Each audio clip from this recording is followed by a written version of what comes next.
I don't like the idea that people come to this country and then try and tell us how to do, how to live our life. You're not for free speech. I understand. In this clip, Sam Cedar and Emma Vigeland of the Majority Report with Sam Cedar take a look at comedian Adam Conover as he debates, air quotes, Tim Pool. And Tim Pool, of course, is a moron. I'm sorry, spoiler alert. Adam Conover is a guy that you may have seen on, he does political stuff, but he's also funny. Sam Cedar and Emma Vigeland sort of make a meal of Adam Conover making Tim Pool look like a fool. So why don't we watch this together? I'll have some opinions, and then I want to know what you think in the comments. Tim Pool, fresh off of his humiliation on that trigonometry show, and I don't mean just by showing up there, I mean just in general, like he was very adamant about Abraham Lincoln being a dictator, I think, because he suspended habeas corpus in I think it was a state, at least a state, maybe two states, Maryland, because they were afraid of supply lines, I think, being bombed at that time, and like there was a real emergency. Now I don't know. It wasn't students writing about how their university should divest from Israel. It's can we get freight from New York State to Washington, D.C. versus... You guys are just living in 3 dimensions, you know, you don't understand. Oh yeah, I forgot the academics that said we're in 7th dimensional warfare. But here is Adam Conover from Adam Ruins Everything on Tim Pool in the Tim Pool IRL or Culture War podcast, I guess it is. Yeah, this is talking about Rumey Salastic. I think that's a new idea. Oh, here we go. My apologies. And they're talking about that, again, the woman from Turkey who's on a student visa in this country and had written, in between her studies at Tufts University, written an op-ed in the student newspaper. Co-written one. Oh, co-written. Well, there you go. For a lot of people, that America is that type of country. I think that Donald Trump's purpose is to turn America into that type of country. I think that that's bad. I think it makes the country smaller. I think it makes the country worse. I think it's a violation of most of the values that I grew up with as an American. And that's my view of what's happening in the country. Now, if you want to say, hey, I don't like free speech for foreign nationals who are in the country who express mild opinions about other countries' foreign wars, then that's your prerogative. It's a big difference between us that you don't like free speech in that way. Can you pause it? I'm sorry. I just have to give him his credit there for taking Tim's 2 planks of like both I'm a free speech absolutist and warrior and I'm against the foreign wars and wrapping it into such a succinct a criticism of his hypocrisy. If Tim's audience, was a little bit more able to engage in critical thought, they would pick up on that. But credit to Adam. I'm sure. I mean, to be fair, I am sure there are a few members of Tim's audience. You're right. Who are discerning enough to realize, like, Tim has these bedrock principles. I mean, his whole thing, right, is about being principled. Like, are you a consequentialist or are you a utilitarian? And so, he's got these principles, almost like these religious edicts that he is read in philosophy and decided to adopt. And so they always hold true, except for in a couple of circumstances, like countries that invite me to meet with their prime minister. Netanyahu and Tim Pool met recently. Or maybe, Mr. Gregorian, who's paying, who knows? But yes, those principles have a little bit of wiggle room, apparently. Also, if this prime minister's son is a big fan of your show, as what's his name? Yair Netanyahu, who's spent this entire time. He's a I'll say a military-aged male. He spent the entire last few years in Miami watching Tim Pool, I think, from a high-rise. Oh, sweet. To express mild opinions about other countries' foreign wars, then that's your prerogative. It's a big difference between us that you don't like free speech in that way. I mean, that's loaded language, right? Yeah, all the language you're using is pretty loaded. Well, you keep using adjectives to describe things to diminish one thing while exacerbate or exaggerate. You know what? I was going to say something about this. I noticed Adam uses adjectives. Whoa. And I will also say, I feel like I picked up on a couple of adverbs as well. I mean, this is the game that a lot of the sneaky people play. It started with pronouns. They go in using the full complement of English words in their sentence formulation, which is, I mean, we know that game. Can you imagine just like responding to someone going like, oh, you're using a lot of adjectives there. Also, the bad pull on exacerbate. Oh, so it's, what do you mean by free speech? Yeah, stop using these adjectives. Like, that's right, you cheat. Why don't you just say speech? It would be really helpful if you were less descriptive to make my point. It would sound better. This is going to be very hard for me to wiggle away if you're going to be this specific. Just say foreign national. They put foreign in there. Yeah, exactly. Just say national. Which, right? Yeah, all the language you're using is pretty loaded. Well, you keep using adjectives to describe things to diminish one thing while exacerbate or exaggerate something I else. do use the English language to express my thoughts and opinions. Yeah, Yeah, but it's straw manning. It's not a legitimate. Pause it. Whoa. What is this? Straw manning. Shouldn't it just be manning? Yeah, I don't see a straw man in there. Why is he using the word straw? That seems to be a little bit loaded. I believe. Is that not an adjective? Like the kind of manning he's doing? But he's going to. Or is that an adverb? He's going to explain it. Okay. Right, and this is very funny and very entertaining, but it's yet another example. Tim Pool's a perfect example of this because he does it in such a ham-handed way, but it's every accusation is a confession, right? Accuse your opponent of the crimes which you are about to or are currently engaged in committing. Okay. But it's straw manning. It's not a legitimate attack of the ideas, right? So accosted on the street. Come on. She was arrested. Okay. She was arrested by a relatively large group of men compared to what a normal arrest would require, which I think they didn't need to do and was silly. So we can say she was arrested by several men, unmarked, or plain clothes, which didn't need to happen. But I don't need to say like she was accosted by men on the street and like it was about a mild opinion. It's like, okay, listen. So I'm sorry. If she were arrested by a singular woman, taken into custody for her speech, for protesting a genocide or speaking or writing about it in the paper, that wouldn't change my analysis of the violation of her rights whatsoever. What is he trying to do with the counting of the men that took her? He's reacted to like if you can say she wasn't accosted, the problem isn't how she was picked up by the goon squad that didn't identify themselves, Tim, whether it was like with great manners or roughly. It's that it happened at all. And it's notable that he has, okay, you can quibble with accosted or whatever. He also quibbles with mild opinion. And you read that article and it is absolutely mild. It is actually saying not what I believe. It's that the school should listen to the students who voted to divest. Here's the thing that also is complicated to me. Isn't accosted a verb? Yeah, that's tough. That's tough. You know, when you get out there and you start deploying verbs, cheating. Come on, those woke verbs. And you. She was accosted. It's not even put on like some type of accent. She was accosted. And also just granting that it shouldn't have happened. This is Tim trying not to answer the question or direct it. It's I really resent your choice of words. You could say manners. Picked up and surrounded, arrested, detained by 8 big guys running at her. Is Adam even familiar with Chatham House rules? It's really, really messed up here. No one uses verbs at Chatham House.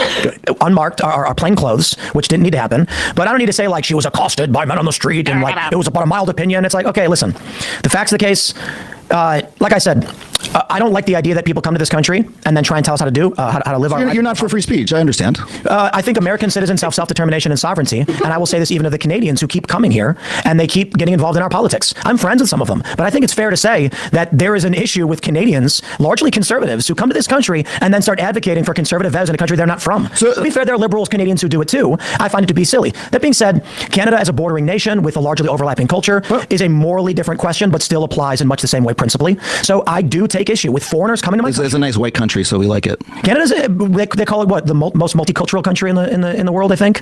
Mm-hmm. They big on immigration. I think Toronto. Wait a second. So if I understand what he's saying here, the physical proximity of the country and the physical proximity of the country dictates whether you can have an opinion on the politics. Now, he sometimes feels that some of these Canadians go forward. I wonder if he feels the same thing with Mexicans who also have a physical proximity to the country. In fact, I would argue that if you look towards the Southwest, you will see more indications of our relationship with Mexico than you will if you look to the north of this country, because we don't have like, Vermont. It's spelled with a M-U-O-N-T, Vermont. We do have like a Los Angeles. Yes. So we actually have like arguably more proximity in that respect. But he has to say the Canada thing because he doesn't want to make it seem like any foreigner coming. Now, you're getting educated at a U.S. school. The idea that you can't have an opinion on this government is absurd. The idea that people can't have an opinion, and regardless of where they are in the world, about the country that is ostensibly 1 or 2 or 3, let's say, more determinant of other people's lives than any other country. But again, here's the other thing. The Supreme Court has already many, many times weighed in on whether the First Amendment applies to people who are non-citizens in this country. And it does. Right. Also, this is a criticism that she has. Yes, it's about the United States government, but it's also about Israel, which is not the United States. I mean, they conflate that all the time. Do you think that this was a bit of a shot at Steven Crowder? That's another thing I just wanted to throw out there in terms of Canadian conservative commentators. I'm sorry, like this is Tim Pool, who has claimed the free speech mantle for so long, lighting that on fire. I studied abroad in London for an entire summer. I worked as a fact checker. I was bashing David Cameron every fucking day, and I did not for 1 second think, oh, this is going to get me sent home. I think probably smoking weed in the dorms probably get me sent home. Criticizing the government, and if that would have got me sent home, it would have been an example of, oh wow, this country needs freedom of speech. It needs a First Amendment, because that is a ridiculous authoritarian power grab, and that we can just so quickly move from Joe Biden's the anti-free speech candidate to oh yeah, I actually support this. You don't foreign nationals come here talk about how we do things. It's just absurd. Nobody on our side of things was actually saying we should try to get Jordan Peterson deported because he keeps calling our doctors criminal butchers over here.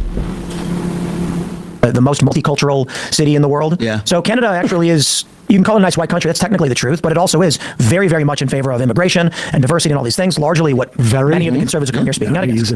But without So this is a country where if you're from another country and you're in America, don't say anything about our politics, or you could be forcibly removed from the country. You're comfortable with America being that kind of country. Marginal. That's something that's that's a value of yours. Those are your values. See, you're doing it again. No, I'm value of mine. You're getting very emotional. He's getting emotional. He's getting very emotional.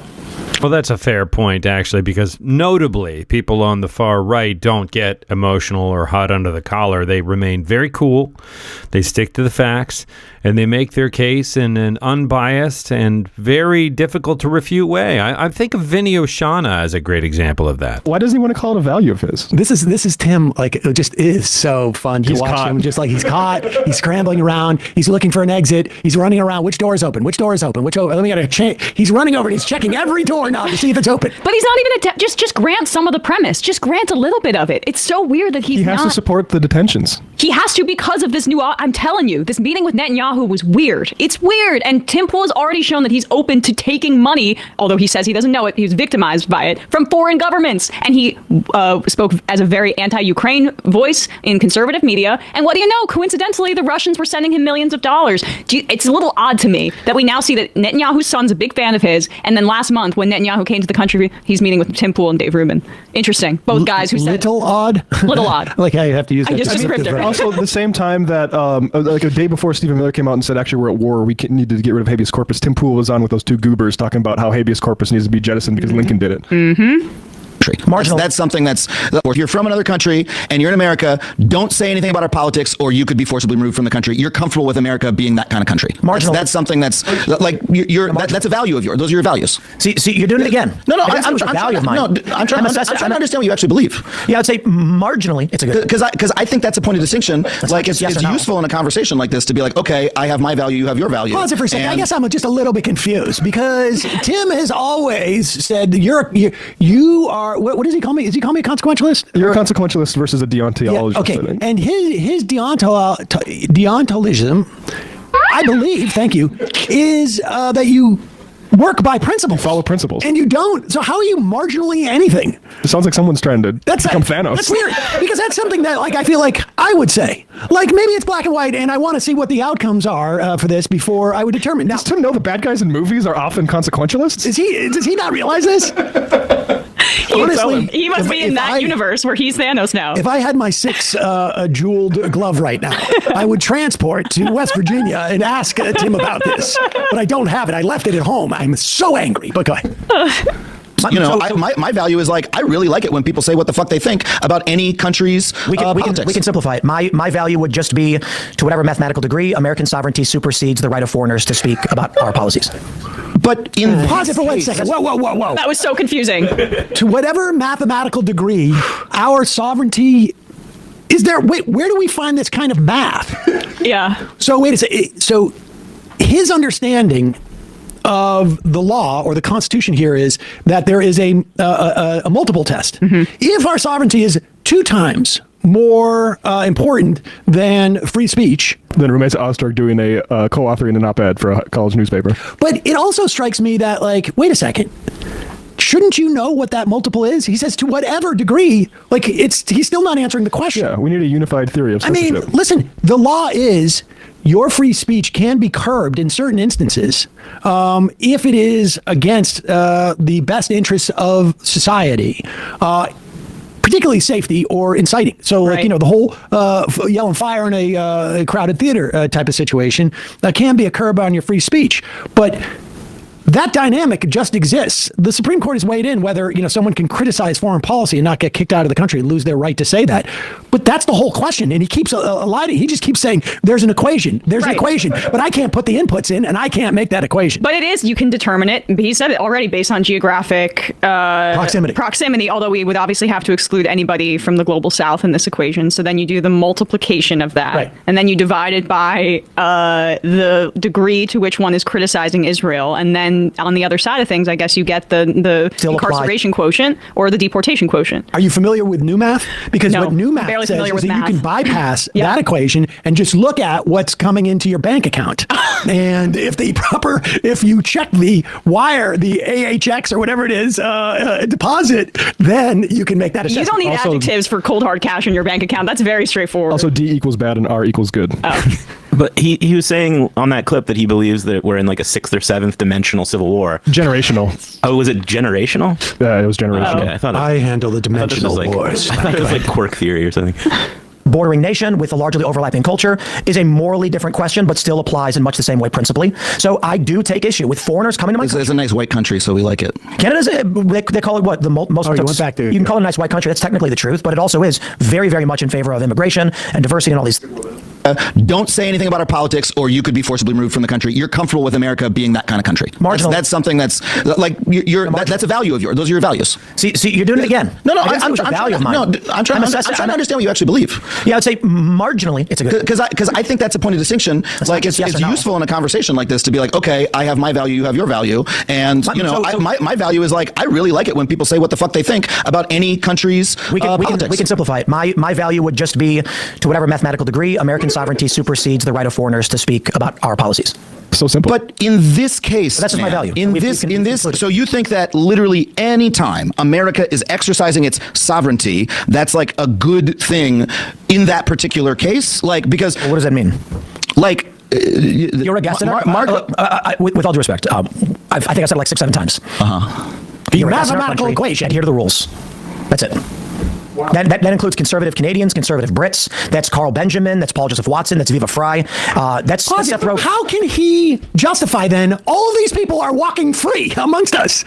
Right. Like, how is it that like all of a sudden he doesn't have an issue with this, but he's had such apparently an ongoing issue with all of these people he's listing off. Like off the top of his head, he can list 10. The idea that Rumesa Ulstrich is like Viva Fry is so fucking stupid. But even if that's the case, like, how is it that he's never ever spoken out against their freedom? Like, why isn't he out there saying these people should be arrested and deported? If Biden locked up every one of the people that he just cited. Do you know how many seconds it would take if he locked up one of them? He would have made Moonlord do self-immolation. If there was the kindest, gentlest one officer who walked up to Jordan Peterson and said, "Excuse me, sir, you're going to have to come with me, please. We're going to have to put you into a cell for a brief amount of time. You're a foreign national now. You're a foreign national, and we don't like what you've been saying about the Biden administration or what our foreign policy has been." Do you know how ballistic Tim Pool would have gone? Oh, my God. This is why I find it very, very hard to believe what he's saying is actually true. No. Maybe making up these principles. Well, on the fly? Do you guys remember we went to Sweden and did that whole report about the no-go zone? Oh, that's right. How dare he? He should extradite. How dare he? He should have been in a prison. Sweden should have locked him up. Sweden should come and get him now. They should extradite him for past crimes. Yeah, that's what President AOC will do. I mean, wait, if Tim Pool does not feel the First Amendment is at play here, does he have a problem, like, with any country arresting any political dissidents whatsoever? How could he? If it applies to America, where we have sovereignty, even with a First Amendment, in countries that don't have anything constitutional like that, it's almost like they're almost obligated to arrest all of these political dissidents. Benjamin, that's Paul Joseph Watson, that's Viva Fry, that's Seth Rogen, and it's also Okay, so all those people should not speak about American national interests, like the Suez Canal. We shouldn't While say here on a the temporary Panama visa. Canal or like was While here on a Puerto Rico a state or not. visa. They should not speak about American politics. You can speak about what you want, but speech has consequences. I mean, Doesn't it? okay, so we can move on. I'll say, to me, that's a radically different America than I thought I grew up in, and I think it's fucked up that we're becoming that kind of country. I think it's really bad. That's true. Yeah, you don't believe I think that's true? Well, I mean, I suppose Like what I just said, I believe. You're like, I don't believe that. I will say, I don't believe that Tim is telling the truth. And but it's good to have him on the record. This is a very good thing because Tim can never ever, like, how is he not calling for the arrest of these people? He's a free They should be speech deported. sacrificer. They should be deported.